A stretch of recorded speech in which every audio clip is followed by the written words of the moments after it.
for the watch party, in which we are still waiting to see if and so when Fox has Trump, called it. could be the next The AP has not. to his supporters here. Who was the other the top of agency that called it? It was Fox, and who else called it? The Decision Center, but that was just for one state. Political analyst Richard Oh. Ford in Austin. and I New know York that you had another Times. follow-up question Oh, and the Times, yeah. for Richard. Richard, what are you going to be watching for in Trump's speech tonight?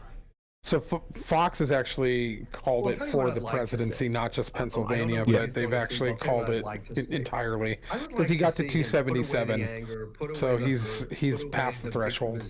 That has characterized him as a candidate and as a person for all these years. I would like to see him give a speech where he reaches out to all the American people and starts building. Yeah, I elected to do this tonight with and you know, if you without the Fox major media outlet, their A team. I wanted the AP driven desk. I didn't want to get the CNN wash.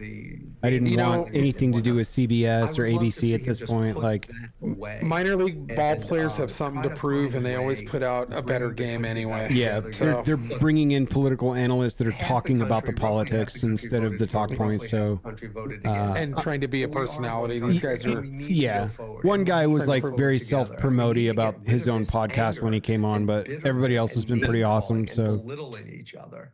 You know, I spoke to someone today who was yelled at. I know it's like in a very toned supermarket down for and wearing a less t-shirt, salacious, with a but campaign slogan on it. Enough it was of going to this. drive me batty Enough if I had to of this, fucking put you up with know, CNN and, for both 6 hours sides need tonight. to So start talking together. We are one country. Let's move forward together. I am very hopeful that the president-elect is able to do that. I mean, the guy you just showed on your TV with the garbage, you know, thing. they haven't put the check mark on him for Michigan, but 52 to 48% with 80% of the votes. This isn't reality. Nevada, 52 to 47% with 80% of the votes. You know, this is America. This is Carolina's in 51 to 48%, 98% counted and called.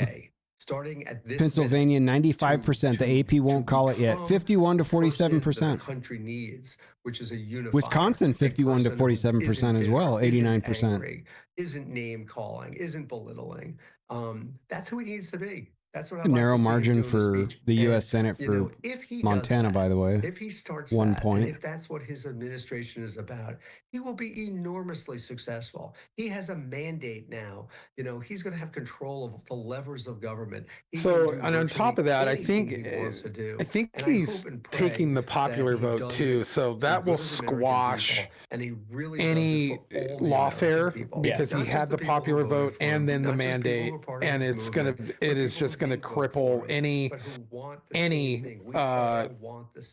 lawfare that they're going to try to throw at him for this. So, and now that they've taken the Senate, they can't impeach him immediately like they were planning on doing. Yeah, right. So basically, this leaves him wide open to do the stuff that he wants to do. They're going to have to do like on the ground kind of hijinks that are going to try to distract him from being able to do what he's got to do. And that's what I was saying early on was like, look, man, you can't run for a third term. You need to build a quality bench behind you. We need to see a very active JD Vance, and we need to put forward momentum and let it slide through and drive this country back into the right direction. That would be really, really smart of him to put JD Vance in front of him on as many topics as possible, so he can take credit for it and just keep pushing him forward so that he builds that momentum. It would be the smartest thing for him to do, knowing full well that he's giving the green light behind everything because Trump needs that, but at the same time propping up the next 4 to 8 years possibly with a JD Vance. Yeah, you need it at this point, or else we're going to see them scrape the bottom of a, you know, gross swimming pool in the Democratic Party and come up with candidates like Gavin Newsom to slick back his hair and try and run again. They'll throw Kamala back in the mix. We'll see a bunch of bullshit and narrative one more time. I'm already wondering who's going to be running for, what is it, 2028? Don't get elected president. And the reason they don't is because it's got to be. I mean, it's got to be him. It's got to be Vance. He's going to be unless he really, really screws up, which I can't see him doing. He seems too smart. Yeah, or he goes, my family's more important than this bullshit. I'm out, or something. You know, like. I didn't realize he's 40. Yeah, he's a year younger than me, man.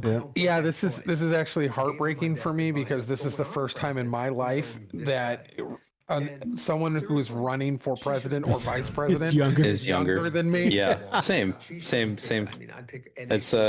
I would pick. eye-opening. This is how I am going to do like, immigration going here forward. I am. We're here now. I think for a lot of people, I realized the country. I realized that when I was in my couldn't come up with anything. early 30s, the football stars were younger than me, but the quarterbacks were still in their 30s. It's like, okay, no big deal. Now I'm older and 41. It's like, wow, there's not a whole lot of football players other than 41. Dude, Nate Bargatze does this thing where he's like, I missed a kick return for a touchdown, and you gotta get this through your head. Like, I walked from my couch to the refrigerator and back, and this man ran 100 yards in the other direction with 11 other guys trying to prevent him from doing that. And he was faster across a 100-yard field. I only had an ottoman in my way, dude. I got from the kitchen counter to my couch. That's how different and older I am than these guys. Like, how do you miss that play? Grabbing a beer from the fridge. Yeah, it was. But yeah, good point. I'm betting. Oh man, the vice president. I need to check my lineup because I didn't even see how I did in fantasy yesterday, but I'm pretty sure I kicked Peter's butt.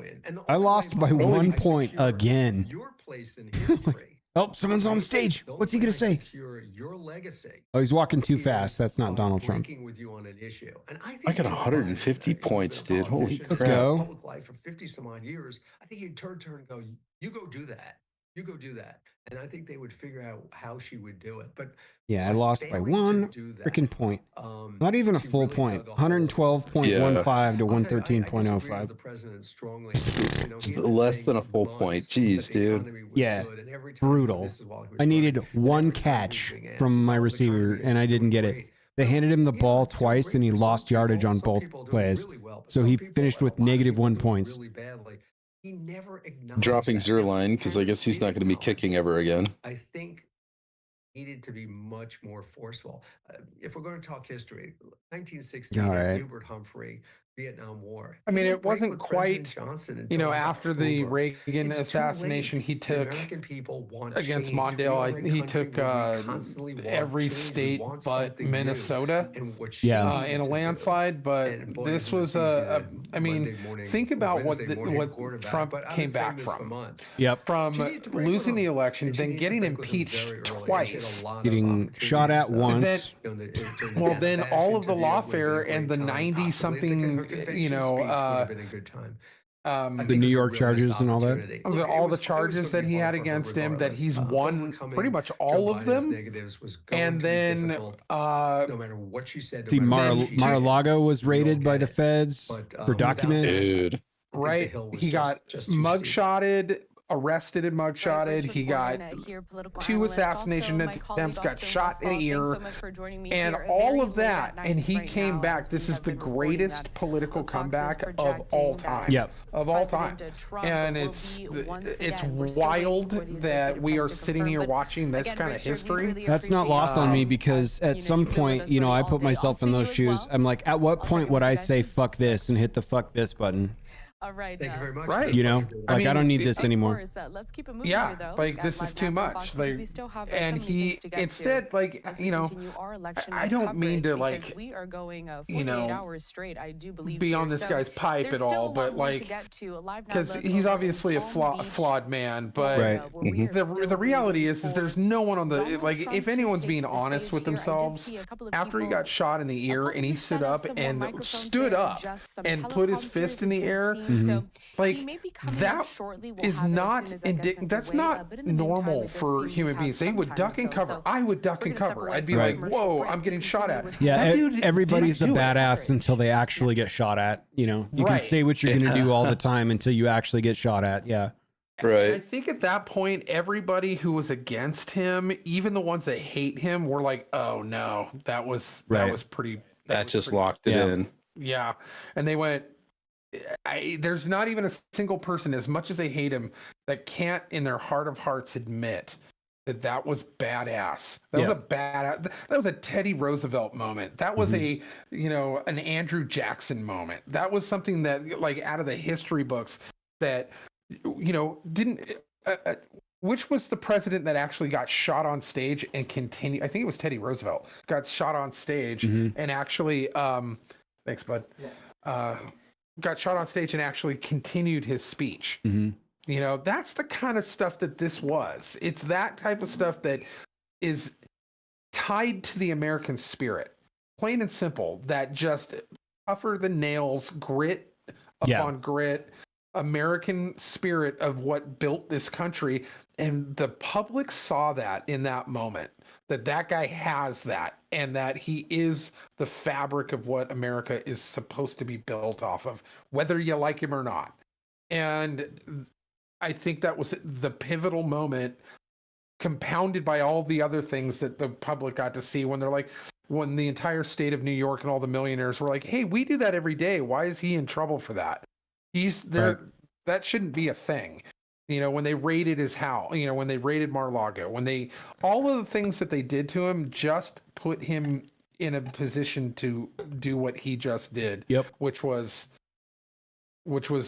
rake her over the coals. But also if this holds and the AP calls it, to sweep the Rust Belt like this again would be pretty gnarly to boot. Like, not only did I win, I won in a really convincing fashion over every battleground state that was identified so far. So do you think that, because the DOJ is going to change now. Yes. We're going to have a completely different DOJ. Watch that JD Vance podcast, man, because Rogan was like, are you guys going to go after the people, in these 3-letter agencies that, sign their names to this thing and that, were dishonest? And he goes, yep, we'd love to find out what's going on here. Like, tonight. I don't that would be necessarily the moment fucking awesome. Indirectly, if that's the first order I have watched people that are ex-CIA doing podcast circuits being scared about Trump getting into office, and I think it's because of what he's going to do. Because they're going to pull their clearance. Yeah.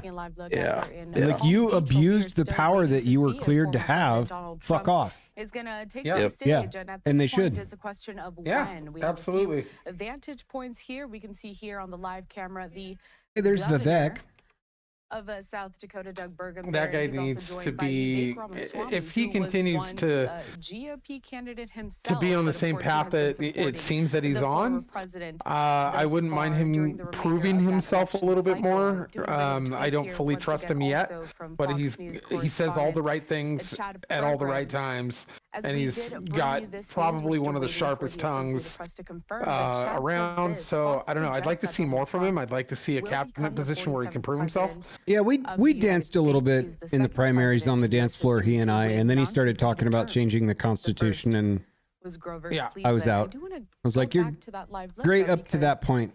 Stop talking about that. Up there to the microphone, presumably to test the audio ahead of the former president. Are you guys getting weird audio? The live looks that from you? Yeah, it's from the audio from the TV stream. That does get underway, but in the meantime, it's fixed. Let's continue on with some more of this political analysis. I had it turned down a little bit. To be quite a historic and a surprising election cycle, at least some would say. So, I'd like to bring to the program now Frank. All right, I'll be right back then. Pollster and communications strategist. So, Frank, good to see you, and thanks for joining us here. Very early in the morning, already on the day after Election Day, at least on the East Coast. If he has, give me your initial thoughts here. So much has happened throughout the last several hours, and you being a pollster, I mean, a lot of people are kind of questioning the polls. What's really weird, the old Speaker of the House, Kevin McCarthy. Yeah, that guy stepped down. Yeah. Look at that Iowa poll. That guy, they live together in Washington, D.C. Like they're roommates. But it wasn't correct, and think how much. And he's a full on like leftist pollster, and how much